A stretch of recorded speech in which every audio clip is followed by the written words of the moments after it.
We all have questions for Jesus, don't we? So did a lot of people in the Bible.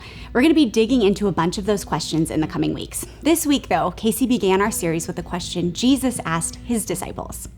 Who do people say that I am? In other words, what are you hearing about me? What narratives are circulating? It's an important question and one we should consider ourselves.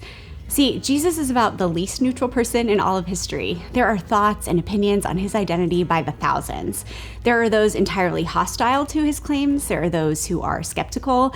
There are those who think he was a good man, who just wanted people to love one another. And there are those who have fully embraced him as Savior and Lord, and there's every perspective in between.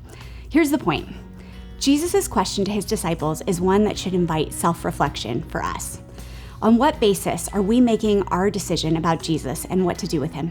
Is it based on cultural opinion? Is it based on whatever perspective of him will be socially or even economically advantageous?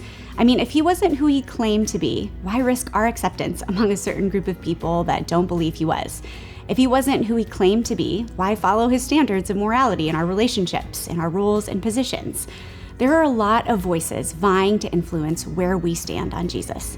The question that we need to consider is, on what basis do we stand? What are those voices vying to influence you? Should those voices even have a voice? Opinions and preferences do not equal truth. Influence does not equal truth. Social pressure does not equal truth. Economic advantage does not equal truth.